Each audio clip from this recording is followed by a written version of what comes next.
Long ago, an era of conflict raged between humans and mystical creatures for a century. With both factions drained and the origins of their strife forgotten, an era of peace dawned, fostering coexistence between humans and these beings. Dr. Glenn Litbite, a human dedicated to the care of these mystical entities, works alongside his assistant, Saphantite Saphenix, Alamia. After examining a pregnant female minotaur, Dr. Thulhi Squeal, Glenn's mentor and Ascilla, assigns him the task of conducting physical assessments on combatants within the city's arena. Among these fighters is Tizelia Scythia, a centaur and the sole heir to Scythia transportation. During her examination, she casually expresses a desire to find a partner akin to Glenn, inadvertently sparking a twinge of jealousy in Saphi. Tisalia's victory drought in battles puzzles Glenn, who discovers that her unwavering belief in her body's perfection prevented her from using steel shoes, resulting in uneven hooves that affected her balance. Despite Tisalia's reluctance, Glenn fits her with new shoes, enabling her to regain her winning edge. Contemplating the situation, Glenn ponders if Thulhi orchestrated this as a test of his ability to handle challenging patients. Saphi recounts her early encounter with Glenn during the war when, as a political captive, she was introduced to Glenn's father. They parted ways and met again later in their lives at the academy, both pursuing studies in monster medicine. One day, Glenn and Saphi venture to the Marrow Waterways, a marvel constructed by the dragon lady Scotty Dragenfeld. They encounter Lalala Hines, a mermaid singer offering her songs for sale. Despite her talent, Lalala struggles to complete a song, prompting Glenn to diagnose her with inflamed gills due to insufficient time spent in water. Lalala reveals her aspiration to perform at the Central Council Hall to support her family but currently sings at the waterways for their livelihood. A mishap occurs when a human child falls into the water, and Lalala, despite her condition, manages to rescue him. However, in the process, she inhales water, causing her to drown due to her inflamed gills. Glenn intervenes swiftly, resuscitating her by transferring air into her lungs through a kiss, allowing her gills to expel the water. After providing medication for Lalala's gills, she secures a permanent singing position at the council hall and develops feelings for Glenn. Sometime in the evening, a woman is chasing a bandit when she is ambushed. The next day, after Glenn and Saphi finish treating a slime girl, they are approached by Lady Scotty and her bodyguard, Kunai Zeno. Scotty asks if they can help locate and reattach Kunai's right arm. She then reveals that Kunai is a flesh golem. Once Scotty leaves, Kunai refuses Glenn's help due to her hatred of doctors, and she decides to look for her arm on her own. Outside, she notices another bandit and she follows them. Later, Glenn is out looking for Kunai's arm when he runs into Tizelia, who finds Kunai's leg. Examining the leg, Glenn notices the stitches are badly degraded. He then heads further into town where he runs into Lalala, who has Kunai's arm. Using the body parts to locate Kunai, Glenn reattaches them, despite her protests. Meanwhile, at the clinic, Saphi has a conversation with her friend Aranya Tarantera Arachnida. After Glenn is finished, Kunai thanks him. It is later revealed the bandits were watching. When Glenn returns to the clinic, Saphi tells him she believes that she is pregnant. Saphi reveals that she was actually hiding an abandoned harpy egg. Just then, several bandits attack the clinic. When they run into Kunai, she explains the bandits are slavers. They join Scotty and Lalala on the waterways where they are attacked by archers. Fortunately, Tizelia was nearby and she fights them. At the hideout, one of the harpies has an impacted egg from stress. While Scotty and Saphi fight the bandits, Saphi regrets hiding from Glenn that she has an incurable illness,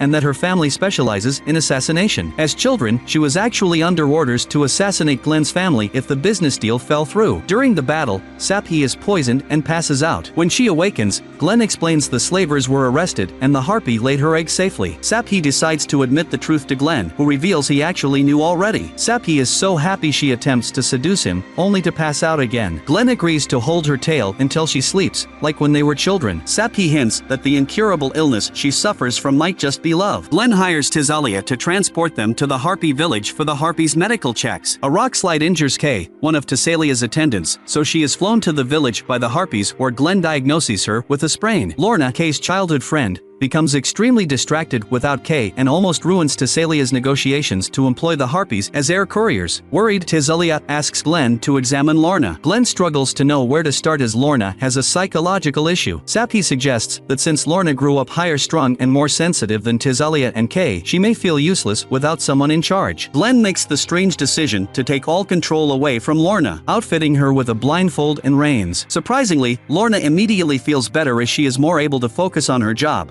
though Glenn privately thinks Lorna might simply enjoy being tied up. As thanks, Kay and Lorna try to seduce Glenn together, reasoning that if they sleep together, Tisalia would probably insist Glenn take responsibility by marrying her. Glenn is quick to refuse, but Kay and Lorna still hope Glenn becomes their master as well one day. After attending to Kay, Glenn, Sappy, and Tisalia make a visit to Illy. Glenn conducts an examination, concluding that Illy isn't unwell but simply undergoing a molting process. An irate Illy attempts to attack Glenn, only to be restrained by Tisalia. Later, when Tisalia catches up with Illy, a challenge is issued and a fight ensues. Tisalia later discloses her victory to Glenn and Sappy, presenting a feather lost by Illy during the skirmish. This prompts Glenn to seek assistance from Sappy and Tisalia for a task. The subsequent day, they gather a collection of feathers. As night falls, Illy reminisces about her previous ability to fly. When they catch up with her, Glenn unveils the reason behind her molting, explaining that she's developing her adult feathers due to her phoenix lineage, a revelation already known by Thulhi in Lindworm. In time, Illy ecstatically reveals her newly formed wings, now capable of flight once again. As Glenn holds one of her feathers, he notices its warmth, sparking speculation about Illy's proximity to the phoenix lineage. Meanwhile, Aranya pays a visit to the clinic to meet with Glenn. Just as Glenn and Sappy are about to head home, Illy shows up covered in a sticky substance. Glenn notices that it is arachne silk. Heading to the forest, Glenn and Sappy run into Aranya, where she introduces herself to Glenn. Aranya reveals she is there to catch Illy so she can see her rainbow wings for herself. At the village, a very excited Aranya meets Illy. Meanwhile, Sappy and Tisalia get into an argument over Aranya. The following day, Sappy, Kay, and Lorna are at the hot springs. While this is happening, Aranya visits Glenn. Afterwards, she asks him to join her where she catches him in a trap. She wants to seduce him so she can be closer to Sappy. However, Tisalia arrives to stop her. Aranya states she and Tisalia are the same in terms of what they want. Just as they are about to fight each other, Sappy shows up. She tells them Glenn has no time for courtship. Later that night, Sappy tells Glenn she loves him. They are then interrupted when they hear tremors caused by a gigas. With the looming threat of the giant goddess approaching, Tisalia assumes leadership, orchestrating the village's evacuation and dispatching Illy to seek aid from Lady Scotty in Lindworm. Determined to confront the giant alone, Tisalia's solitary mission is intercepted by Sappy and Glenn, who notice her absence from the group. The situation escalates as Dion Nephilim, the giant, emerges, specifically requesting to meet Glenn. Simultaneously, in Lindworm, Scotty enlightens a distressed Illy about Dion. Glenn recognizes Dion's ailment as a head cold, offering her medication while enlisting Aranya's assistance in crafting warmer attire. The Harpies, particularly Illy, establish an amiable connection with Dion. Returning to Lindworm to reopen the clinic, Glenn extends an invitation to Tisalia for dinner. Amidst their dinner engagement, both Tisalia and Sappy assert their determination not to concede in their affection for Glenn. Shortly after, during the commemoration ceremony at the Marrow Waterways, Glenn discerns an anomaly with Scotty's tail. As Scotty addresses the gathering, she collapses unexpectedly. At Lindworm Central Hospital, Thulhi discloses to Glenn and Sappy that despite Scotty's robust dragon nature, she suffers from a rare, life-threatening condition, and Scotty herself displays no interest in seeking a cure. Later, Kunai implores Glenn to aid Scotty. Upon entering Scotty's chamber, Glenn finally hears Scotty's voice and is surprised to discover her appearance resembling that of a young girl. Reluctantly, Scotty consents to an examination, revealing a tumor affecting her chest, infiltrating her veins and disrupting her blood flow. She views this affliction as a form of retribution for her dragon ancestors' departure from the realm of gods and her actions during the Great War. Driven by compassion, Glenn seeks Thulhi's authorization to undertake a complex surgical procedure. Though initially hesitant, Thulhi consents upon hearing Glenn's heartfelt conviction, yet remains concerned about convincing Scotty and the necessity of an additional surgeon. Glenn approaches Aranya, appealing to her sewing expertise for repairing the damaged veins. Initially reluctant, Aranya agrees upon realizing she could don a nurse's uniform akin to Sappy's. Unfazed by the daunting task ahead, Glenn begins his meticulous preparations. Kunai's attempts to persuade Scotty for surgery yield no success. Meanwhile, Glenn visits the Kukla workshop seeking surgical tools and encounters Mime. As they stroll, Mime's lack of confidence becomes apparent. Upon reaching the boss, he assigns her the task of creating needles, much to her dismay. At the clinic, Aranya rehearses for the surgery with Kunai. Thulhi and Glenn inspect the newly crafted tools. While reviewing the needles in the drafting room, Mime becomes captivated by a spinning wheel. The following day, Illy rushes to the clinic informing Glenn of Mime's collapse. Diagnosing her with exhaustion and vertigo, Glenn tends to her and learns about her revised plan to create sturdier, finer needles, earning her commendation. With determination, Glenn sets off once more to persuade Scotty for the surgery, receiving well wishes from Sappy and Aranya. Glenn arrives at the Central Council Hall to convince Scotty to have the surgery. Meanwhile, Sappy, Aranya, and Tisalia have a girls' night out at a pub. When they return to the clinic, Sappi catches Aranya stealing a dragon scale. Attempting to flee, she is stopped by Tizalia and Sappi. Rather than turn her in to the authorities, Sappi and Tizalia have a heartfelt conversation with a surprised Aranya. They also reveal to Aranya that she has fallen in love with Glenn. Sometime later, Glenn catches up with Scotty where she explains why she refuses to have the surgery. However, when Glenn tells her that she deserves to live a happy life, Scotty decides to have the surgery after all. On the night of the surgery, Glenn, Fulhi, Sappi, and Aranya operate on Scotty, while all of Lindworm holds a vigil hoping for its success. The next morning, it is revealed that the surgery was a success and the city rejoices. After Scotty's surgery, she attends a ceremony and later arrives at the clinic. Meanwhile, Glenn tends to Sappi, who falls ill. Departing for a house call, Glenn coincidentally encounters Scotty and Kunai. When their carriage breaks down, Meme arrives and fixes it. In gratitude, Scotty gifts Glenn and Meme 2 large barrels of wine. Back at the clinic, Aranya cares for Sappi while Dion aids the Harpies at their village. Glenn returns and enlists Tizalia, Kay, and Lorna to transport the wine barrels. Within the clinic, Aranya playfully teases Sappi about Glenn and Illy and her companions visit, sharing food from their respective villages. Glenn arrives amid the gathering, receiving an abundance of food on his way home. Later that evening, a lively party ensues in the city. 3 criminals attempt to blackmail Park Mujin, a politician of the Korean National Assembly,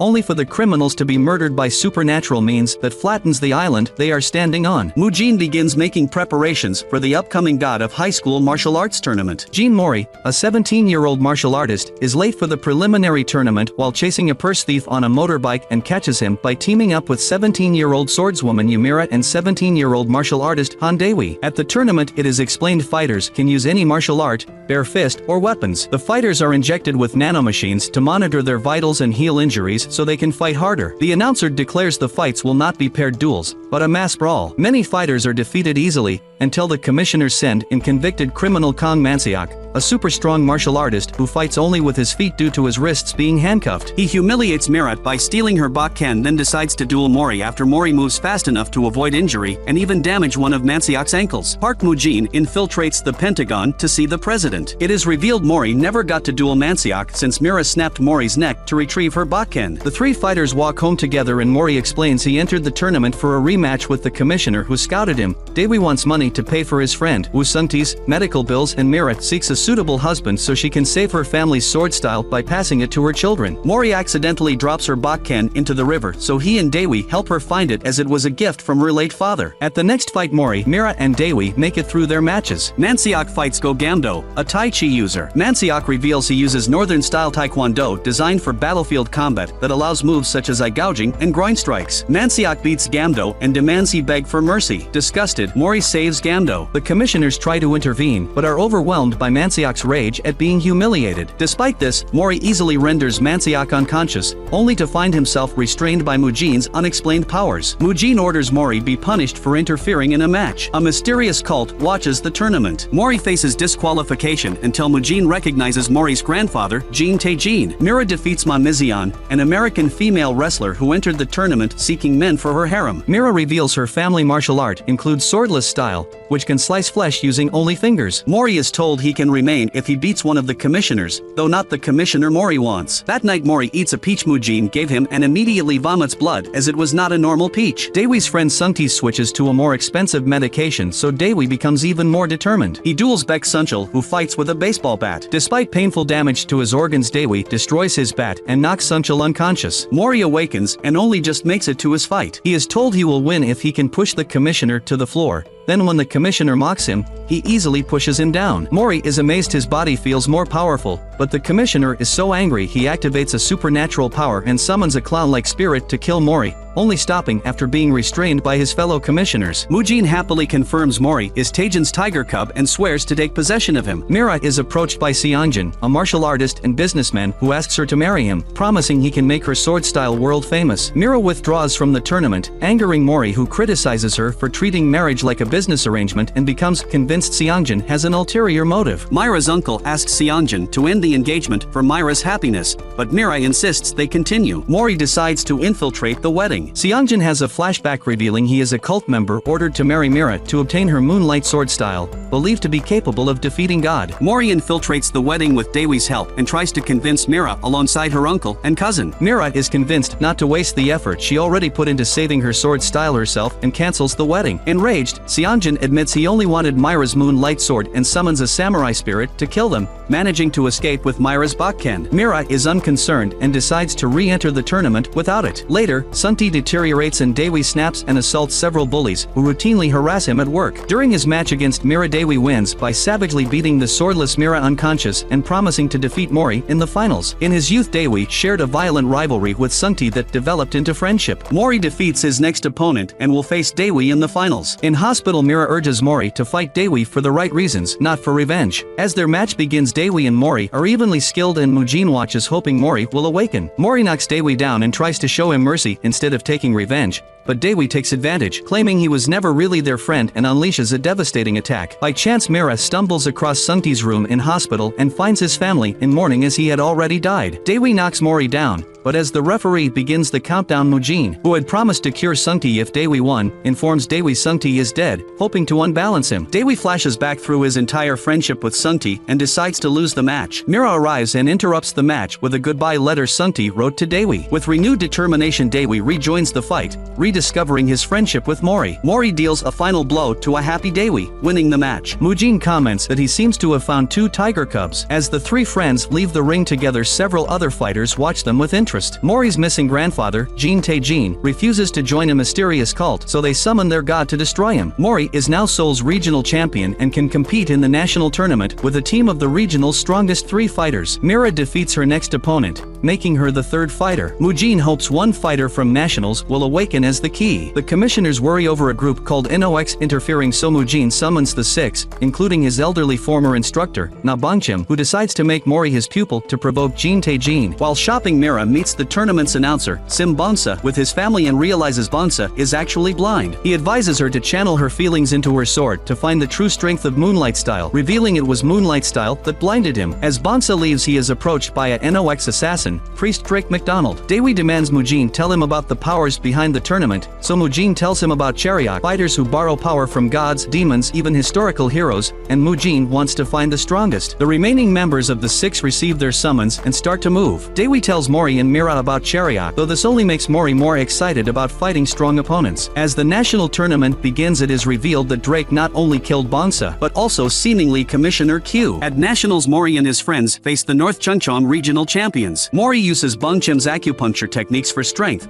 but accidentally paralyzes himself and loses to Na Jaidong. Drake brags to Q about killing Bonsa and his wife and baby. Q recovers and activates his Chariot, the scythe-wielding Joker playing card, and cuts Drake's arms off. Drake recovers by using his Chariot caterpillar to reattach his arms. Dewi faces Jean Pumguang, an unintelligent but hard-working man who wants to help children who struggle in school. Pumguang uses his Chariot laborer to summon a giant hammer, but Dewi knocks Pumguang unconscious. Q almost kills Drake, but is stopped by 2 NOX assassins, Priest Saturn and Axley Ivanovich. Commissioner O arrives to assist Q in combat. Meanwhile, Mira faces fellow swordswoman Jang Jangmi, a kendo practitioner whom she defeats, winning the match for their team. Outmatched by O and Q, Saturn and Axley flee while Drake sets off an explosion from his own body that destroys the top of the building. Mujin determines that a traitor must have told NOX Q's home address. The severed arm of Jin Tae-jin is discovered, suggesting he was defeated and captured. The next team matches begin and Jigokuraku starts his match using his Chariot Megalodon to brutally bite and rip his opponent. Dewi intervenes in the match, but fails to stop Take from claiming a sadistically violent victory. The South Giala team enter the semifinals after the victory of Park Ilpio using the ancient martial art Taekyon and his Chariot, Nine-Tails Guardian. Mori is suspicious the tiger on Ilpio's jacket is the same as Taejin's military uniform. Dewi becomes interested in acquiring a Chariot while Mori decides against using Chariot. Mori is approached by Ilpio, who explains after his father died and his mother abandoned him, Taejin gave him a Taekyon training manual written by Ilpio's deceased grandfather, inspiring him. Take attempts to assassinate Ilpio, almost killing Mori, but Ilpio saves Mori.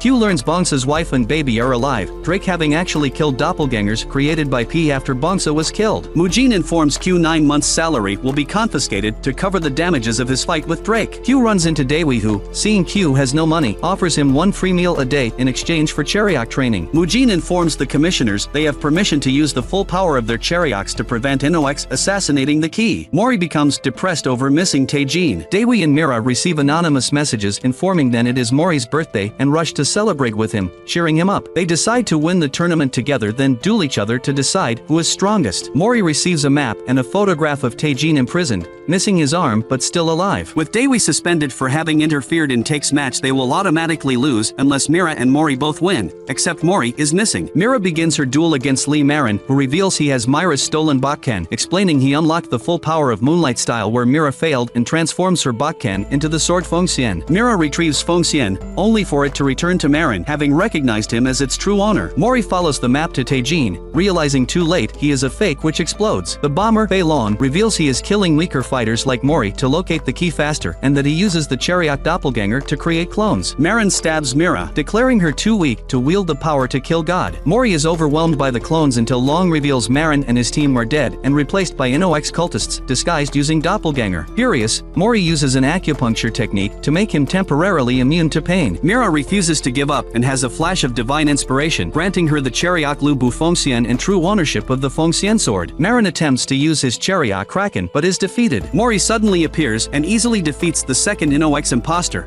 Flashbacks suggesting he killed Long to avenge the real Marin. Bonchim admits Mori has grown from Taejin's tiger cub into a true tiger. Ilpio remembers how Take defeated his teammate Sunjian, ending her martial arts career. Now he is determined to get Sunjian surgery to fix her leg. Mujin informs Mori and his friends that NOX worship a single god and plan to murder all other gods and Chariot users. Long is revealed to be alive until Take arrives, having gotten all the information he needed from Long. He then murders Long, declaring he will claim the key. Mujin tells Mori he is too weak to help Taejin, but if he wins the tournament he will give him some valuable information. Daewoo wins his semi-final match against Ilpio's teammate Park Sunga. Sunjian scolds Ilpio for worrying about her when he should be keeping a promise he made to Taejin. Mujin confronts Sang Mandiak, a high-ranking NOX cultist who infiltrated the arena, only for Mandiak to summon his god. Mori struggles against Ilpio, who points out his every weakness, only for Mori to begin overcoming his weaknesses by copying the fighting styles of both Mira and Daewoo. One of the six, Seo Hanriang, attacks the god with his 108 national treasure weapons to protect the arena. After a lengthy battle, the god is defeated and the arena saved. Meanwhile, Mori defeats Ilpio, who remembers the promise he made to Taejin that he would help Mori grow as a fighter if he ever had the chance. Ilpio suddenly receives divine inspiration from his Chariot, Nine-Tails Guardian, and awakens a new power. Mandiak happily declares the key has finally awoken. Thousands of years ago, the Nine-Tailed Guardian was betrayed by God and, after destroying half of heaven, fled to Earth and swore revenge. All Chariot users feel the awakening of Nine-Tails and instinctively fear it, except Mori, who is excited. While Ilpio is stronger, his new power causes him pain. Mori almost loses his match to Ilpio but suddenly wins with a strange power that overwhelms even the Nine-Tails. Daewoo and Mira ask Mori if he unlocked a Chariot, but Mori is unsure. Mujin senses the Nine-Tails' defeat and orders Ilpio be secured immediately while Mandiak flees. Mori visits Ilpio in hospital and explains about Jin Taejin still being missing. Elsewhere in the hospital, John Jugok, who lost his Chariot mage after being defeated by Take, gains a new Chariot from Mandiak Greed that allows him to absorb other people to increase his strength. He attacks Take only for Take to bite him in half with Megalodon and kill him. Everyone Jugok absorbed is expelled, including Ilpio's teammates, who Ilpio is horrified to see both had limbs bitten off by Megalodon. Furious that Take once more injured people he cares about, Ilpio attacks Take. Meanwhile, Mandiak opens his god summoning portal once more, allowing an army of creatures to appear. With the key located and the creatures approaching, Mujin declares the God of High School tournament officially over. Sang Mandiak calls forth God Incarnate in a final act to destroy the entirety of the world, thus ending the 11-episode-long fighting tournament central to the God of High School. The United States is made aware of the situation and fires nuclear missiles on Seoul in an attempt to subdue the old god,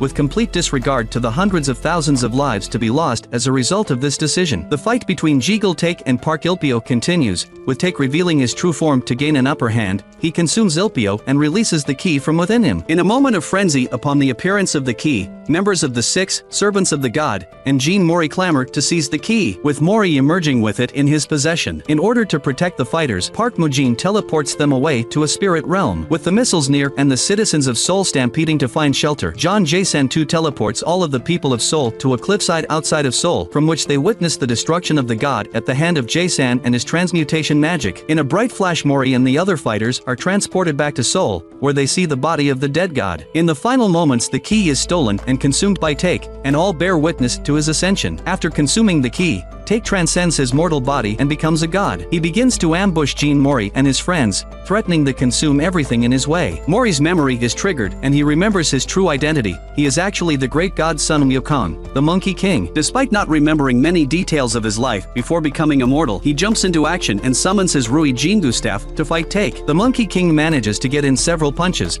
and even drops constant lightning strikes using his power to summon Nimbus clouds. This enrages Take and transforms him into a monster-like appearance. Mori's friends join in the fight and finish Take for good. Kim Eunyo, founder of the Six, is awoken from her cave slumber and congratulates the group for completing the tournament and offers them a chance to have one wish granted. Mori initially wants to wish for his grandfather, but remembers Ilpio's friends are missing limbs and unselfishly wishes for them to be healed. Eunyo tells Mori that his grandfather is still alive, and he finally loses consciousness as a result of the battle. He wakes up 3 months later, and Dewi and Mirai inform him they must travel to the Monkey King's origin place to recover his memories as a god. Village founder Hiraku Machio awakens from a dream of dying from a terminal illness in his past life, then goes about his normal day running his farming village populated by demi-humans. In the past, the god of earth chose to reincarnate Hiraku as an apology for his unusually harsh life and painful terminal illness. Hiraku asked to reincarnate as a farmer as he loved watching farming shows in the hospital. God gives him a powerful new body and the magic omnipotent farming tool, which can summon any tool he requires and can be used without growing tired. Awakening in a forest far from civilization, Hiraku selects the largest tree as the site for his farm and with the tool is able to construct a well,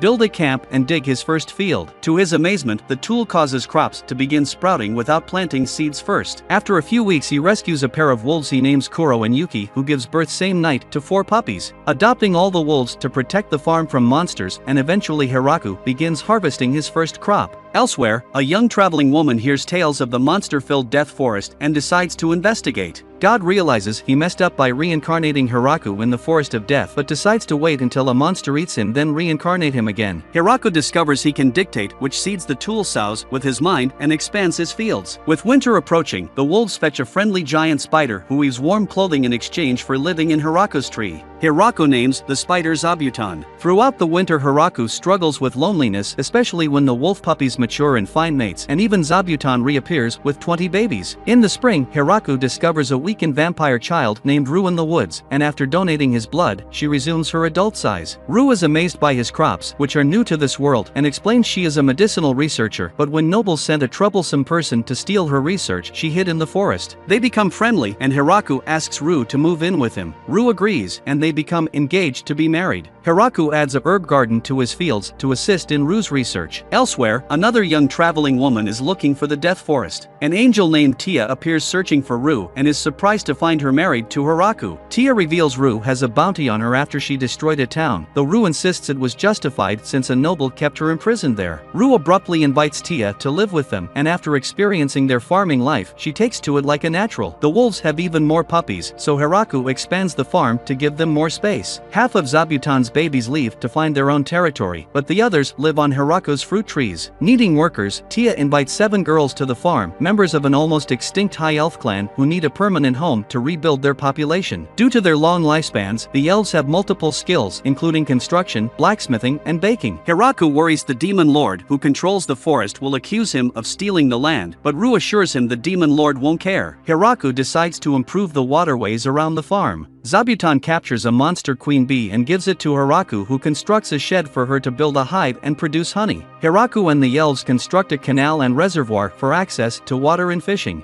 With an abundance of water, Hiraku constructs his first rice field and uses the first harvest to make onigiri with fish. Next, they construct a bathhouse, including a second reservoir which they filled with slimes to purify water from the baths before returning it to the river. Hiraku is able to have a bath, but his relaxing bath becomes very stressful surrounded by 9 beautiful, naked ladies who insists on joining him in the bath. 5 additional elven girls make their way to the farm, so Hiraku decides to build more houses. The elves seem determined to begin having babies as soon as possible, worrying Hiraku as he is the only man among an increasing number of women. Kuro the wolf narrates he is grateful to Hiraku for giving him and his family a permanent home. He is certain Hiraku, who easily survives in Death Forest and attracts so many potential wives, must be more than an average human. At everyone else's insistence, Hiraku's house is rebuilt even larger with single bedrooms for himself, Rue and Tia, and a communal dining room for everyone to share. Hiraku wisely ignores the secret double bed hidden behind a locked door. Hiraku harvests his first crop of spices, allowing him to to make curry with naan bread. Rue and Tia become obsessed with turning cilantro into protective charms against Hiraku's wolves, who dislike the strong smell, as they still remember the wolves beating them up the first times they came to the farm. Winter approaches, so everyone begins stockpiling supplies, particularly firewood and preserved food. Hiraku fears he isn't contributing enough as he is the only one unable to use magic, but Leah assures him no one else has managed to live and thrive in Death Forest before. Winter arrives, so with everyone confined indoors, Hiraku introduces board games, allowing Rue and Tia to maintain their rivalry without damaging anything. Hiraku is surprised the wolves can also play, with Kuro easily defeating Rue at chess and Hiraku at mahjong. Spring eventually arrives, but before they can plant new crops, Zabuton sounds the alarm as a giant wyvern approaches the farm.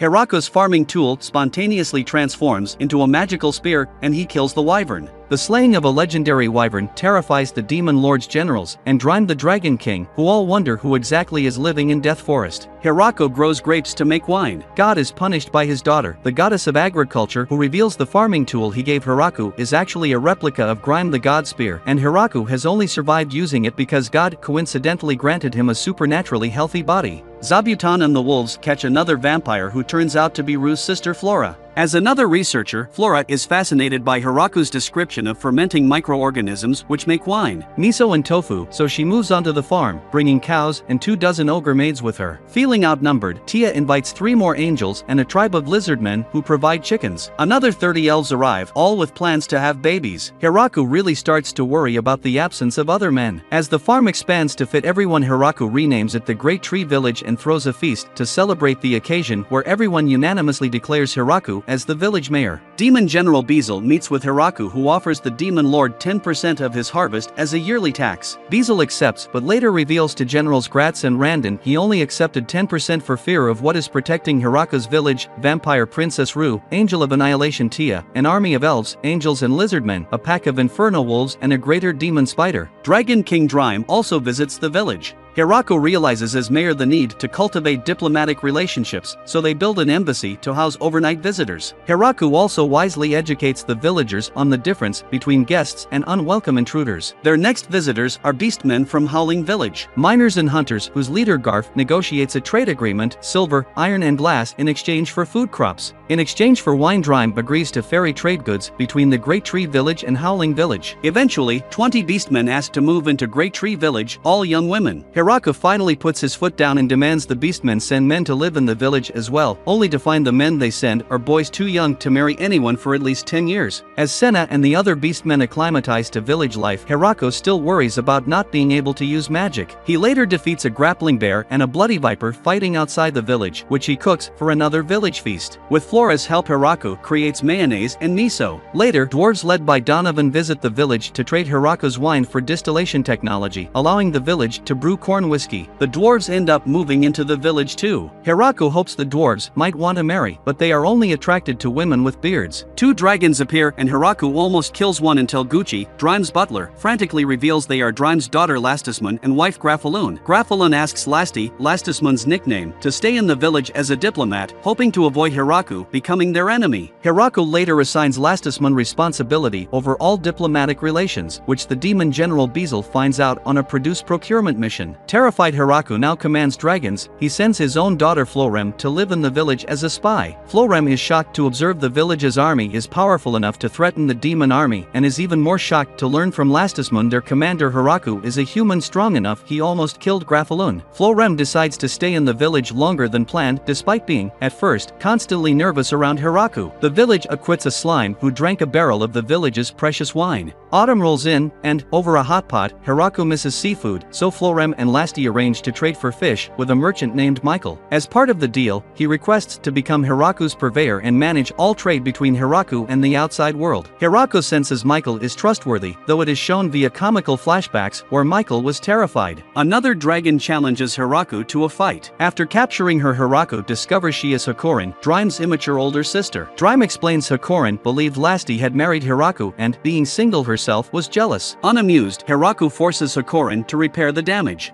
Hakorin discovers board games and Hiraku is unwillingly drawn into strip mahjong that ends with the ladies seeing Hiraku lose and get naked. Beazle learns of Hakorin's presence in the village, causing his co-worker General Randon to forward his resignation letter in fear. Demon Lord Galgardo is more concerned his daughter Yuri is going through teenage rebellion. Hakorin tries to move into the village as an unemployed layabout, but after Hiraku punishes her enough times, she becomes the village schoolteacher. Hiraku discovers some inferno puppies raided a dungeon home of Lania ladies. After apologizing to them, the Lanias begin trading dungeon treasure for crops. It eventually form a delivery service for all the trading villages. Meanwhile, Yuri is convinced Florem is Hiraku's prisoner and plans to invade the Great Tree Village. Florem learns of Yuri's intentions, but Yuri has been lied to by ambitious but known simpleton demon nobility Rosalind, Clacase, and Roju. Florem secretly arranges for Yuri's army to be defeated but not killed by the Lania ladies. As punishment, Florem moves Yuri and the idiots into the village to work as an atonement, though she hides their attempted invasion from Hiraku for political reasons. The trio try to escape but are always foiled by the Inferno wolves and demon spiders. The idiots grudgingly help Florem with the village's financial paperwork, becoming known as the Town Hall Trio. Learning the truth about the village, Yuri regrets almost invading and returns home satisfied. The trio decide to stay, preferring village life to demon court politics. Galgardo is confused by Yuri's abrupt personality change and mistakenly thinks she has a boyfriend. 5 mountain elves, led by Yamuv, move into the village, using their fire magic to craft pottery goods. Florem foils a sneaky plot by the trio to seduce Hiraku. A dungeon is discovered where resides another bloody viper the elves want to hunt, as its meat can increase their chances of pregnancy. As winter comes, Rue falls ill and becomes bedridden. Due to her symptoms, Senna suspects Rue is pregnant with Hiraku's baby. As Rue's pregnancy progresses, Hiraku goes about his daily schedule of running the village farm work, checking up on everyone, ensuring village security and combat training. A man suddenly appears who turns out to be vampire progenitor Vargrife, Rue and Flora's 4,000-year-old grandfather. Vampires usually have children by transforming another human into a vampire, so Rue's pregnancy is a rare occurrence. Having seen Hiraku's statue of the god who reincarnated him, Vargrife reveals he also met God once before being born as a vampire. He has forgotten most details since, to keep his sanity over his eternal lifespan, he erases his memories every few centuries. Hiraku carves Vargrife a copy of the statue, which Vargrife secretly donates to the temple of the god of creation. The priests are so entranced by such an accurate likeness of God, they let it be known the Great Tree Village is under their protection. To celebrate Rue's pregnancy, Vargrife sends the village an expensive grand piano. The trio are too nervous to play it, so Hiraku ends up buying a cheaper version for them to practice on first, though regrets it when their practicing prevents him from a good night's sleep. Rue's pregnancy continues. In solidarity, the village gives up alcohol until Rue can drink again. Rue's labor and delivery period is an uneasy time for Hiraku, as he was banished from the house for the time being, so he wanders the farm until Rue gives birth to their son Alfred, a half-vampire, and Hiraku is overjoyed at being a first-time parent. Hiraku decides the village needs its own currency as their current system of trading goods is no longer sustainable, so he forges Great Tree coins and gives 3 to every villager, though there is some confusion regarding exactly what 1 coin is worth. To celebrate Alfred's birth, a grand feast is held and the dwarves produce a celebratory wine to be saved until Alfred is old enough to drink. Beazle finally declares the Great Tree Village to be too powerful to ever defeat and plans to become allies instead. Delgardo throws a tantrum, mistakenly thinking Beazle wants to arrange a political marriage between Yuri and Hiraku. Hiraku receives requests from almost 200 people wishing to move to the village to escape wars or persecution, leading to a decision to build an entire second village nearby to house them all, Great Tree Village 2. In 2076, David Martinez is a young man attending the prestigious Arasaka Academy at his mother Gloria's behest. Despite their financial struggle, David illegally modifies his cyberware to avoid paying for a required update to keep attending class. The modifications crash the school's system, and Gloria agrees to pay for the damages. On their way home from meeting with the headmaster, David engages in a brief argument with his mother,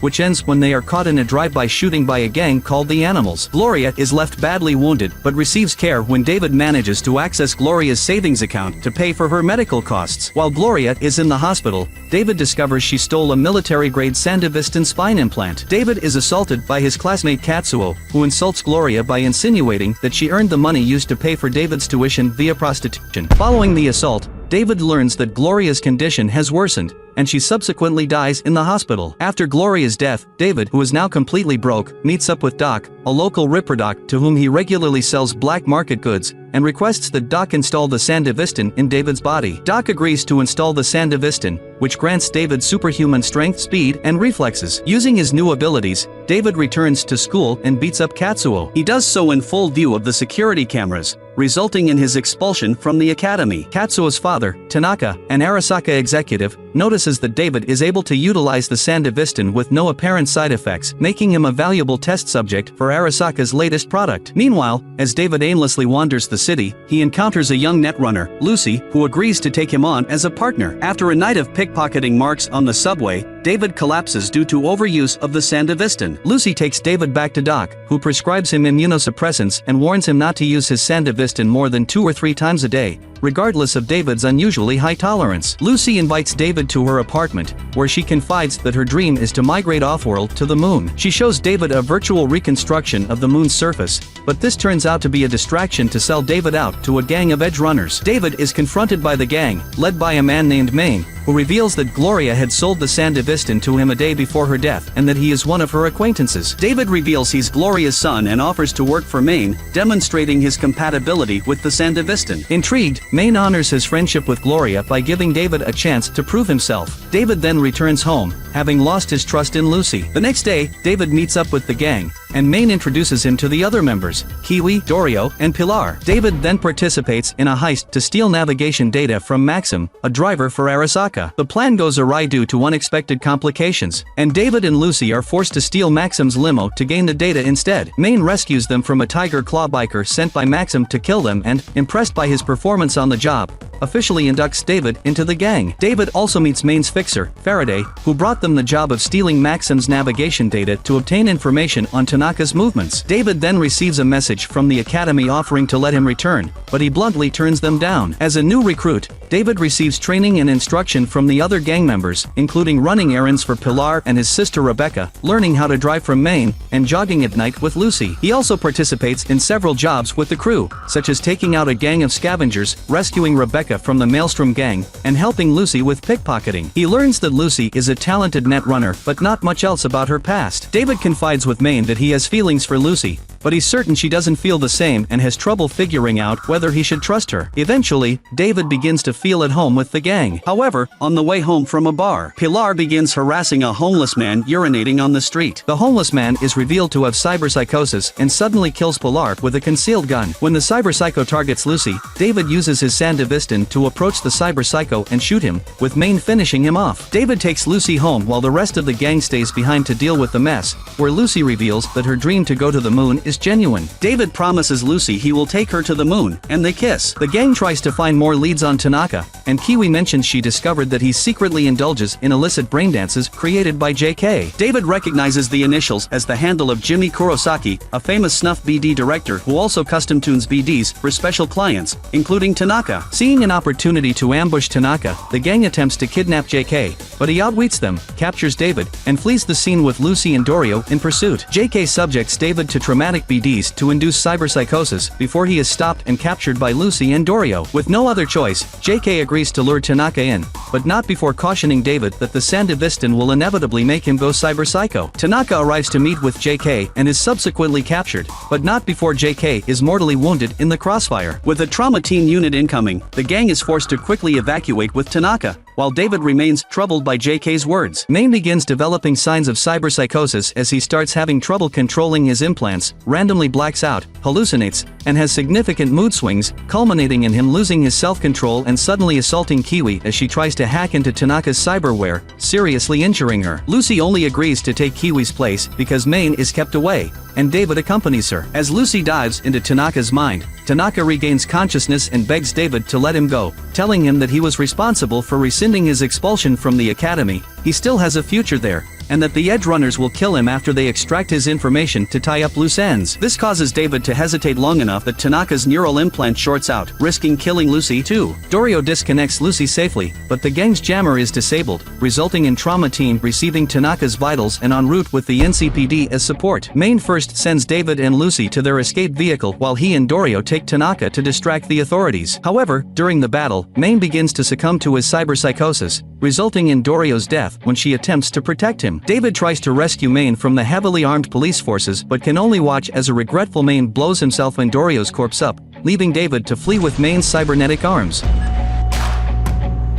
A few months after Tanaka's botched kidnapping, David has become the new leader of Maine's Edgerunner group, having taken on more implants, including Main's arm implants, and becoming a renowned Edgerunner himself. However, he has been unable to convince Lucy to rejoin the crew. After completing a job for the fixer Wakako to rescue a VIP from the Maelstrom gang, David is approached by Faraday, who offers him a job from Militech against Arasaka as a test to see if he is worthy of inheriting Main's last job to recover the data Tanaka was hiding. Faraday also requests that David try to recruit Lucy again. Returning home, David talks with Lucy to learn more about her past. She reveals that she was part of a special team of child netrunners raised and trained by Arasaka to delve into the old net to recover lost data. However, with a high risk of exposure to rogue AIs and malware, the work was hazardous, resulting in much of the team being killed. Eventually, Lucy escaped Arasaka with her teammates, who were all killed the night they left the facility, the group having also murdered their handlers in revenge and ended up in Night City. She also admits that while she used to only worry about herself, she is now more worried about David's health. Later, Lucy kills an Arasaka agent investigating data about a test subject that was mysteriously erased from Tanaka's records. Taking on Faraday's job, David kills an Arasaka lab director but shows signs of cyberpsychosis and murders an innocent staff member who walked in on him, killing the director. Meanwhile, Arasaka counterintelligence is investigating the mysterious deaths of Arasaka personnel. Believing Militech to be involved, they arrange an assassination attempt on Faraday,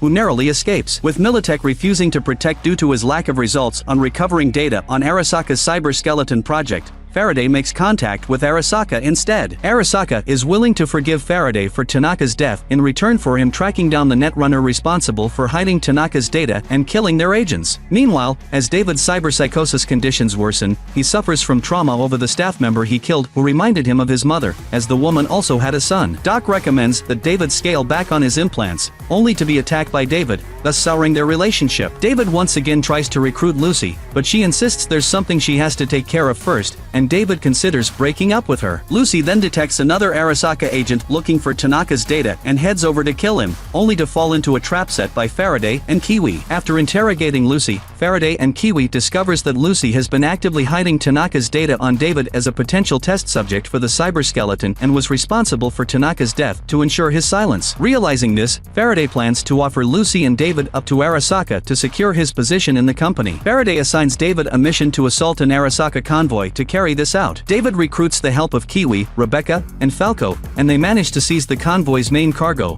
which is revealed to be the cyberskeleton. A Militech force then arrives, thanks to a tip from Faraday, who intends to force David to install the cyberskeleton and use it to destroy the Militech force as a demonstration of its power. Kiwi makes her escape as Faraday impersonates Lucy to trick him into installing the cyberskeleton. Lucy is able to escape briefly and warns David about Faraday's duplicity before being recaptured. Angered, David uses the cyberskeleton to annihilate the Militech force despite its massive toll on his body. He then tells Rebecca and Falco they will rescue Lucy and get revenge on Faraday. David fights through Militech, Arasaka, and Maxtac forces as he, Rebecca, and Falco head for Arasaka Tower. All the while, David's condition continues to deteriorate as he runs out of immunosuppressants. Meanwhile, Kiwi has second thoughts about working with Faraday and decides to cut ties with him, so he has her killed as a loose end regarding the cyberskeleton. Before she dies, Kiwi tips off David and the others on Faraday and Lucy's location. David attacks the tower, killing the Arasaka guards, rescuing Lucy, and incapacitating Faraday. Realizing the situation has spiraled out of control, Arasaka deploys legendary cyborg Atom Smasher to put David down. During the fighting, Faraday is thrown to his death by Smasher, who then crushes Rebecca, instantly killing her. David tasks Falco with getting Lucy to safety while he stays behind to hold off Smasher. Despite having the cyberskeleton, David is no match for the more experienced Smasher,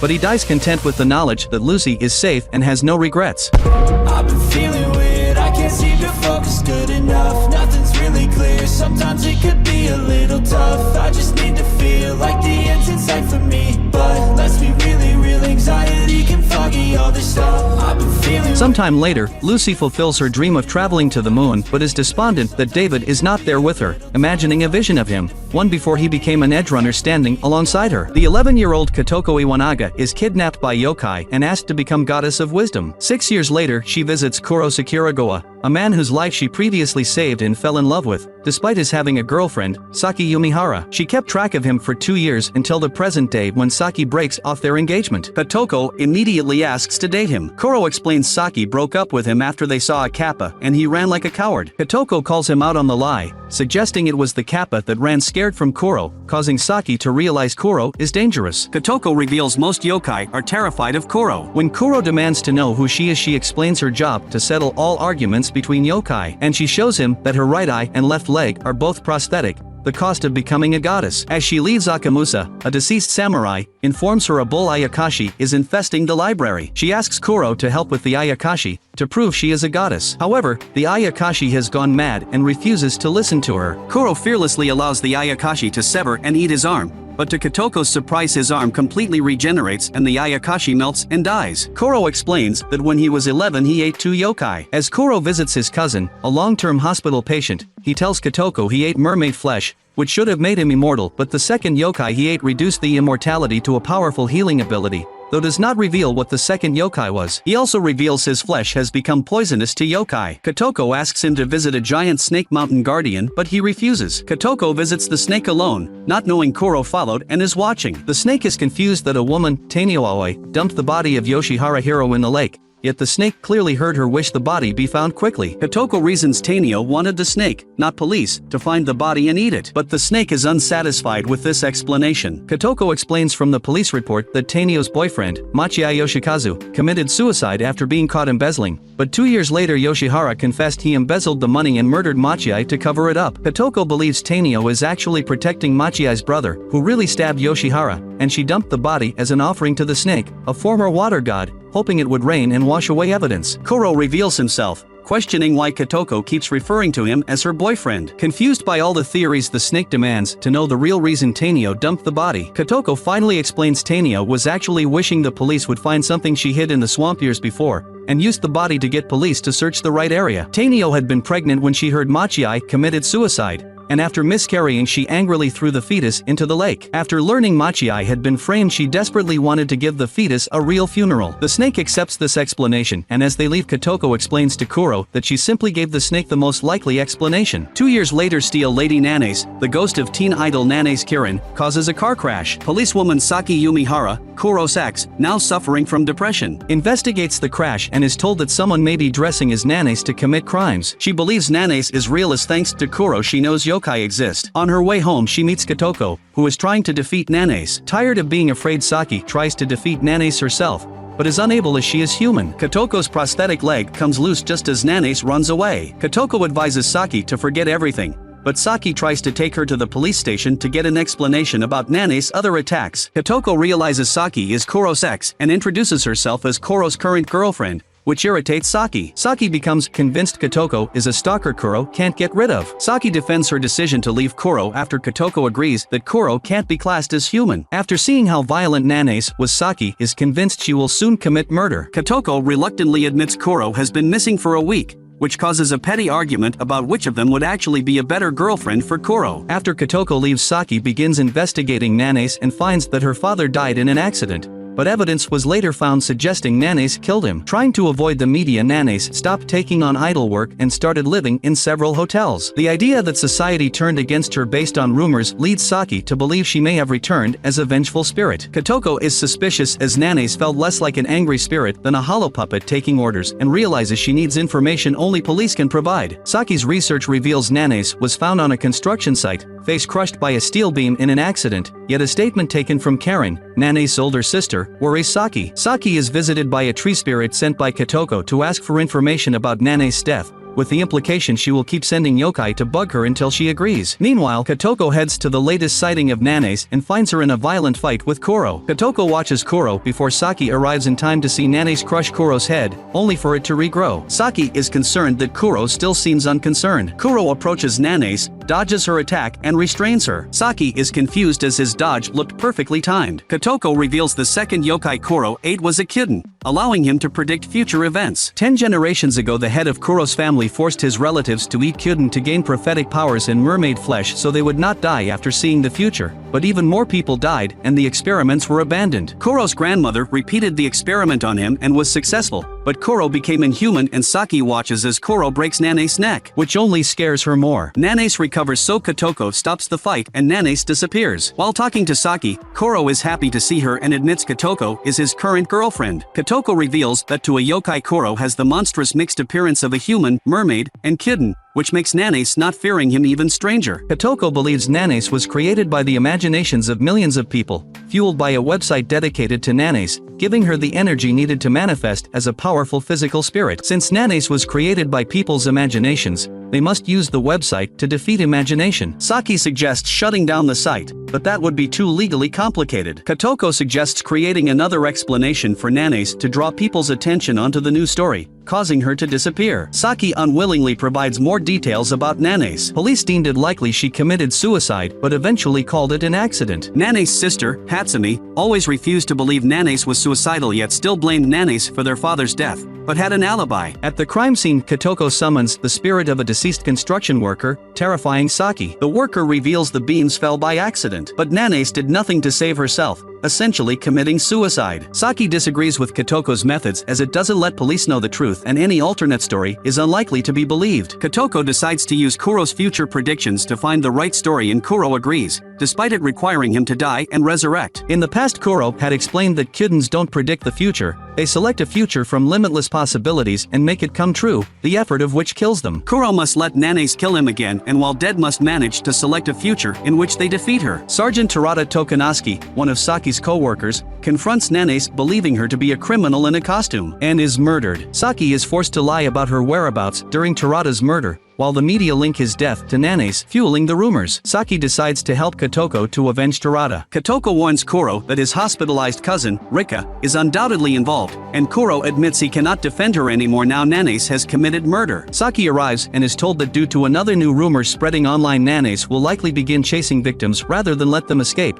and it will be even more difficult for Kuro to choose an acceptable future. In order to come up with a better story, Kotoko demands the truth from Saki at all times. They struggle to come up with a fake culprit for Nanace's attacks and Terada's murder that are believable enough, until Kuro suggests spreading multiple rumors online and allowing internet users to create the fake culprit for them, while he can keep Nanace busy by letting her keep killing him and choosing new futures. With a plan in place, Kotoko passes out from lack of sleep while Kuro waits with Saki for Nanace to appear in the city. Saki decides to go with him, determined to get past her fear of yokai. While discussing his relationship with Kotoko, Saki mentions Rika, who she thought would be more Kuro's type, recalling that she was beautiful and physically weak with very pale skin. Saki remembers Rika having an unnatural aura, and overheard nurses mention that Rika tried to kill herself multiple times. Kuro reveals Rika is not dead, as she was also forced to consume yokai flesh and is unable to die. Kotoko wakes up from her nap and worries something drastic happened between Kuro and Saki as they are acting awkward. After expressing curiosity, Kotoko tells Saki Rika entered the hospital to have her abilities medically analyzed, but had been living at Kotoko's mansion since being suddenly discharged and unsuccessfully trying to move in with Kuro. Kotoko claims they got on well with Rika, until she moved out of the mansion and disappeared a month previously. Then Kuro disappeared 2 weeks later until Kotoko and Saki found him fighting Nanace. Saki deduces Rika somehow created Nanace and Kuro has been trying to stop her, and Kotoko reveals the online image of Nanace was actually one of Rika's paintings. Kotoko suspects Rika has been experimenting to see how powerful her ability to choose futures can be. Nanace appears in the city while elsewhere Rika kills herself to choose another future. Kuro begins to fight Nanace while Kotoko begins spreading rumors online, hoping to cause enough doubt in the online community that Nanace will be rendered powerless. Rika resurrects and watches events unfold online. Kotoko spreads the rumor a murderer planned to kill Detective Terada all along and made the Nanace urban legend more popular before the murder to confuse the police, even dressing as Nanace to attack people and make the legend more believable, so that when Terada died, Nanace would be blamed, instead of the actual killer. As Kuro continues to fight, Kotoko begins arguing with internet users online, spreading her fake story, providing reasonable answers to all their questions. In the end, she puts all her theories together and begins a rumor the killer was a female police officer who worked with Terada at the same police station. Saki angrily notices the rumor basically describes her, and Kotoko admits she did base the rumor on Saki so as to potentially spare other innocent suspects. The internet users suddenly begin arguing again, and Saki and Kotoko realize Rika must be forcing other futures to come true as well as posting online herself. Kuro is killed twice more and finds that certain futures have now been cut off due to Rika's interference. He resurrects and manages to disarm Nanace of her weapon, proving she is slowly growing weaker. Kotoko reveals she has multiple rumors prepared and begins spreading her second rumor. Kotoko spreads the idea that Nanace actually is a ghost who regretted being accused of murdering her father, and is trying to convince people of her innocence. Kotoko reveals Nanace's father left a note saying he suspected Nanace wanted to kill him, and guesses he was jealous of her success, so he killed himself in a way Nanace would be blamed. Kotoko then claims Nanace met her father in heaven and he told her why he did it, causing her to become a vengeful spirit. She implores everyone online to send Nanace prayers so she can move on. Koro dies again and manages to grasp a weak strand of a possible future. The prayers weaken Nanace considerably, but Rika regains partial control and people start to question Nanace's behavior. Rika kills herself again while Kotoko prepares her third rumor: Nanace is alive. As her sister Hatsumi frequently claimed Nanace would never kill herself, she wonders if Nanace is actually dead at all and whether the body was somebody else, with the face smashed to hide her identity. If it was Hatsumi who spread the rumor Nanace killed their father, she must have wondered if Nanace faked her death as revenge against her. It is therefore possible someone began faking Nanace's ghost to convince Hatsumi Nanace is actually dead, most likely a stalker who killed Terada after being caught in his Nanace costume. This backfires when Rika points out faking Nanace's ghost is more likely to scare Hatsumi even more, causing Kuro to lose the future he was trying to grasp. With the third rumor disproved, Rika moves on to other futures, so Kotoko springs her trap and returns to the idea Nanace's sister leaked the rumor Nanace killed their father. Saki realizes Kotoko had expertly manipulated Rika into selecting futures she wanted, and a future Kuro thought had disappeared suddenly becomes available again. Kotoko claims Nanace is still alive and faked her death by substituting the corpse of a girl she murdered and smashed her face to hide her identity, then assumed the girl's identity in order to begin a new life, and meanwhile created the story of Steel Lady Nanace to convince people she had really died. This new rumor throws the internet into chaos as theories fly back and forth, this time about how Nanace is definitely not real. Rika loses her grip of a possible future as Nanace weakens considerably. Kotoko finishes her plan by claiming Nanace herself created the Nanace website and murdered Terada. She then challenges the website's creator, Rika, to somehow prove she is not Nanace. Unable to do so, Rika completely loses control of the future. Kotoko declares her victory as the internet decides Nanace is alive and not a ghost. Kuro selects a final future and strikes a final blow on Nanace by smashing her face with her own steel beam. Rika emails Kotoko, congratulating her on her win but promising to come back. Kotoko fears Rika might try again, reasoning that due to the limitless potential of human imagination it may be possible to create anything, even a new god. The next day, Saki learns that Nanace's website has been shut down and internet users refocus on the rumor that Nanace is still alive. Koro takes Saki to dinner, as Kotoko is still sleeping, suffering from a mental breakdown. She explains that Rika is desperate to be human again and has been looking for a medical solution in the hospital, but now she is attempting to use her power to create a creature capable of turning her into a human. He fears it's impossible because Rika has always been a bit monstrous herself before eating yokai meat, but he isn't worried as Kotoko considers it her duty to stop her. Kuro admits he's worried that Kotoko will keep putting herself in danger, which is why he's been trying to face Nanace without her. But now Rika knows that Kotoko will try to stop her. It's possible that Rika will try to kill her. Saki returns home, happy that someone is keeping the yokai world in order, though she doubts that she will ever see Kuro again. Kotoko wakes up irritated for leaving Kuro alone with Saki for a day and a half. Eventually they decide to keep an eye on Rika, but plan to spend time with Kotoko's parents before her while Kotoko continues in her role as the goddess of wisdom. A shinobi named Gabamaru foils attempted executions by beheading and burning and curses his inability to die. He explains to his interrogator that he underwent Iwagakure village shinobi training such that he developed a superhuman body and became an efficient killer. He says he was married to the clan chief's daughter, but after he asked the chief for permission to leave, he was betrayed to the authorities. After more fruitless attempts to execute him, Gabamara faces his interrogator, who was revealed to be Yamada Asiman Sajiri, a Yamada clan sword tester and executioner. Sensing her skill as a calm and efficient executioner, Gabamaru experiences fear and fights back, especially after Sajiri asserts that he is still deeply in love with his wife. Sajiri abruptly offers a full pardon and government protection for himself and his wife in exchange for fulfilling a death-defying mission. He must go to Shinsenkyo, a legendary land rumored to hold the elixir of immortality, and retrieve the elixir in competition with other death row criminals. The promise of a peaceful life with his beloved wife prompts Gabamaru to agree unhesitatingly. Sajiri recalls her early training as an executioner and the difficulty she has had overcoming her fear and hesitation. The over 30 blindfolded condemned criminals who have volunteered for the mission are given their instructions by the 11th Sei Taishogun, Nariyoshi Tokugawa. They are shown an officer who returned from an earlier expedition but is no longer human, with flowers blooming from his body. They will each be accompanied by a Yamada Asiman, however, they are told to reduce their numbers, which causes a killing spree. While the shogun delights in the carnage, before him Gabimaru addresses him, saying there must be a better way to make the selection. The shogun's headguard offers a place on the mission to anyone who kills Gabimaru, who is then reluctantly forced to fight for his life, brutally killing his attackers with his tied-up hands. As the names of the 10 prisoners selected to go on the mission are read out, including Gabimaru, Sajiri realizes that her problem is not overcoming her fear of killing, but accepting the burden of responsibility for the lives she takes. Gabimaru believes that the elixir of immortality, Tokijiku no Kagunomi, does exist after seeing the chief of the Iwagakure survive a series of fatal injuries. As he and Sajiri arrive on the shore of their destination, he tells her that the elixir may not come from this place. Suddenly they come under attack from the condemned criminal Twisted Kayan, a weapons expert accompanied by the Yamada Asiman Kisho.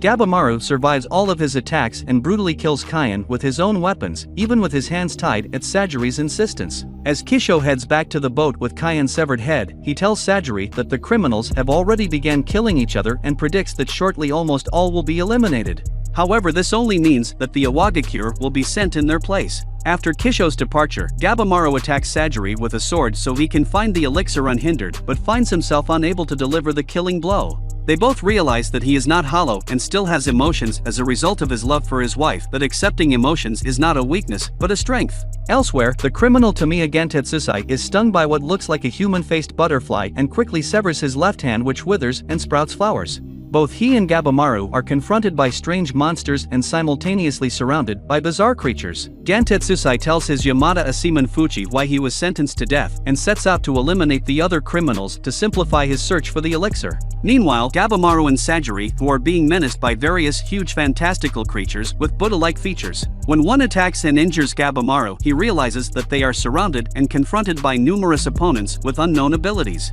He throws caution to the wind and, acting only on instinct for survival, attacks them. He destroys most of them, uncharacteristically protecting Sajiri in the process until Yamada Asiman Genji arrives and assists, accompanied by Yamada Asiman Senta with the ninja criminal Yuzuriha. Yuzuriha offers to work with Gabimaru in exchange for information she gathered on the creatures by experimenting on Marumakaya the apostate before she killed him, leaving Genji without his charge. As they talk, Sajiri loses consciousness and collapses. Meanwhile, Azachobii and his younger brother Yamada Asiman Toma face similar group of monsters. Aza feels he is in control of the situation until he is wounded and Toma is captured. He then cuts the monsters to pieces, a berserker rage. Sajiri wakes up to find they have moved away from the butterflies whose poisonous scales caused her to faint. Gabimaru tells the others that, while exploring alone, he discovered that many plants on the island were former samurai sent by the shogun. Senta also shares knowledge he gained since arriving. Genji suggests that he replace Sajiri in guarding Gabimaru as she lacks battle skills, but she refuses. Meanwhile, Yamada Asiman Tenza tries to leave the island by boat with the criminal Narugai, last of the Senka people, but they are blocked by a graveyard of samurai ships. They are attacked by monsters, and as they try to escape across the wrecks, they come across Yamada Asiman Kisho, still alive but with flowers sprouting from his body. Narugai loses heart with the guilt of feeling responsible for the demise of the Senka and waits to die, but Tenza refuses to give up and together they fight their way back to the island. While drying their clothes, Tenza discovers that Narugai is a young woman. They decide to circle the island to see if they can find an escape route. Gabimaru gives Sajiri the confidence to stand her ground and become a samurai against Genji's instance that she should become a wife and mother. Suddenly Rokuroda, the giant of bison, appears and tears a large piece out of Genji's body. Genji is fatally wounded, but when Sajiri tries to help him, he tells her to run. Just as the monstrous Rokuroda is about to attack her, she is saved by Gabimaru. Gabimaru tries to assess Rokuroda's abilities, but he is unable to find any weakness. The dying Genji realizes that Sajiri is treading the middle path between heart and reason, weakness and strength, and gives her his blade. She uses it to slice off one of Rokuroda's fingers, and together she and Gabimaru attack him. However, they are completely overwhelmed. Gabimaru is forced to use his Ninpo ascetic blaze mode techniques to attack Rokuroda with balls of flame. The jungle catches fire, producing smoke which starves Rokuroda of oxygen, and he collapses to his knees, enabling Sajiri to decapitate him. The island's giant monsters are attracted by the flames, so Gabimaru and Sajiri flee from the inferno in the direction from which the monsters came. They both realize that the sooner they find the elixir, the more lives can be saved and the quicker they can leave the island. They meet up with Senta, and the ninja criminal Yuzuriha and the small group arrives at a village. Meanwhile, after slaughtering the monsters who attack them, Chobei Aza and his younger brother Toma come across two naked androgynous lovers kissing in the jungle. Chobei and Toma are confronted by the two Tensen who see as humans as interlopers. Gabamaru's group encounter a young girl, but when he pursues her he finds that she has powerful abilities and is protected by a large wooden being. After they are both defeated by Gabamaru and Yuzuriha, the being offers to take them to a village. At the village, the wooden being Hoko and his young companion, Mei, offer them fruit and he tells them that they call the place Kotaku on the island of Shinsenkyo. The island is divided into 3 regions. The shore and forest is called Aishu, the village is in Hojo, and the elixir tan is located in the central region of mists called Horai, which is inhabited by the godlike Tensen, who are immortal. Meanwhile, Chobei and Toma are easily defeated by the two lovers who are Tensen, and the brothers are dropped into a pit to be turned into flowers and become the source of tan. At Sajiri's prompting, Gabamaru takes time to bathe and recalls his wife's advice to relax in order to be prepared for the battle ahead. Tenza recalls his early life as a street urchin when he was taken in as a student by the master Yamada Asiman Shion, who recognized his potential. Tenza and Narugai continue their circuit of the island, but are interrupted by an androgynous Tensen flame-colored hair which easily casts Tenza aside. Tenza uses his speed to slice at the Tensen, severing its head, but it regenerates itself and pursues them.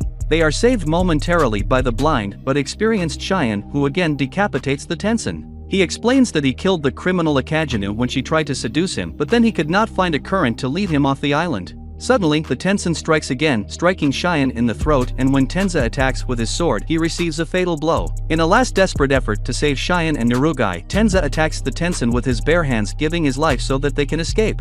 Gabamaru becomes impatient and heads off alone towards Horai at the center of the island, passing immobile trees chanting sutras. He reaches a temple where he is confronted by the same Tensen who defeated the Aza brothers. Gabamaru uses all his skills and techniques against the Tensen, but it quickly regenerates itself, so in desperation he launches multiple rapid attacks which eventually succeed. As the Tensen expires, it is consumed by flowers which form a large half-plant and half-human monster. The monster attacks and grabs Gabamaru, who, recalling his training, uses his remaining energy to deal the strongest attack he can, creating a reprieve, and is then rescued by Mei. Hoko offers to take Sajiri and the others to Horai and look for Mei. Meanwhile, the 7 Tensen, Shindi Samantabhadra, Dadi Aksho, Jojuan Amaghavajra, Sagacious Dashang Ratna, Yuanjun Tadhata, Gongung Manjusri, and deified Dijuan Kundi, gather to review the situation and partake of the elixir. Hoko offers to take the others to find Mei and Gabamaru and explains that all humans who inhabited the island were eventually transformed into plants. As Gabamaru recovers consciousness, he is met by Tamiya Gantetsusai and Yamada Asiman Fuchi. In his present condition, Gabamaru is too weak to battle Gantetsusai and Fuchi, and after he describes the Tensen and their powers, they agree to collaborate. Meanwhile, Senta concludes that the island is not the real Shinsenkyo, and the mixed-up deities are not real gods, similar to the construct of Maro Makaya, founder of a new religion who was plotting to overthrow the shogun, thus theorizing that someone created the island. Gabamaru questions Mei about the Tensen and she mentions they possess Tao, while at the same time Hoko tells his group about Tao and how it is like the flow of Qi, a combination of yin and yang and centered on the lower dantian, below the navel. Elsewhere, while Narugai presses Shion to teach her how to use a sword, they come under attack from a group of mindless monsters. Meanwhile, Chobei slowly drags Tommy from the pit of grasping flowers where they are met by a Doshi, a sentient monster unlike the mindless Sashin, who has been sent to investigate the human interlopers. Chobei attacks the Doshi while Tommy slashes at an approaching group of Sashin, however the Doshi strikes Chobei a deadly blow. Even though Chobei was dealt a fatal blow, he recovers to attack the Doshi again. This time he seems to have acquired some regenerative ability after being in the pit of flowers and is also able to detect the Tao within the Doshi and defeat it. Elsewhere, as Gabamaru and Gantetsusei fight the Sashin, Mei repeats the words, strong and weak. Suddenly, a half-human, half-insect Doshi appears to capture Mei, whom he wants to return to the Horai. Gabamaru uncharacteristically acts to protect her, but he and Gantetsusei come under attack from swarms of insects. Fuji understands what Mei is saying and explains to Gabamaru that Tao is a balance, weakness and strength, so to see the Tao emanating from the Doshi, he must acknowledge his weaker side. Gabamaru struggles to do so, but he begins to see the Tao flowing around the two Doshi, and is able to defeat them. Meanwhile, Hoko leads Sajiri and the others to the gates of the Horai where a Tensen with magenta hair summarily removes Hoko's wooden head. The Tensen is revealed to be the peony Jojuan Amaghavajra and says that Tan is not an elixir because if humans consume it they turn into plants. In lightning fast movements, Yuzuriha slashes Amaghavajra to pieces and then tries to poison it, but the Tensen regenerates itself each time. Eventually, Sajiri, Senta and Yuzuriha utilize their own knowledge and experience of Tao to jointly attack and defeat the Tensen, although it leaves them injured and exhausted. Sometime later, as Senta proposes that they find a way to save the other members of the expedition, the Tensen becomes a giant flower and fires a dart-like projectile at Yuzuriha. Senta throws himself in front of her and is hit instead. He begins sprouting flowers and imagines that he is painting a picture of a dancing Yuzuriha holding a parasol. The monster then fires a series of darts at the two women, which are intercepted by Cheyenne, who appears from nowhere to save them. Cheyenne explains to Sajiri that he is using his awareness of Tao to counteract the power of the Tensen, however he is unable to defeat it himself and is wounded by its darts. Akajinu cuts the sprouting flowers from Senta, temporarily reviving him, then Sajiri and Akajinu both attack the Tensen from the front, enabling Cheyenne to attack from behind. They are unsuccessful until Senta suggests they attack its ovule, which is the vulnerable point of the plant-like Tensen. The badly wounded Cheyenne manages to then strike a killing blow with his sword, and Yuzuriha consoles Senta as he dies. Sajiri proposes the Yamada Aseman and criminals must cooperate if they are to leave the island alive. As they discuss their next steps, both Cheyenne and Yuzuriha question Sajiri's relationship with Gabamaru and speculate that what motivates him may be a deception. Meanwhile, Gabamaru awakens after collapsing from exhaustion and finds that he cannot remember the name or face of his wife. Thanks for watching. Post in the comments what anime to do the next retelling on.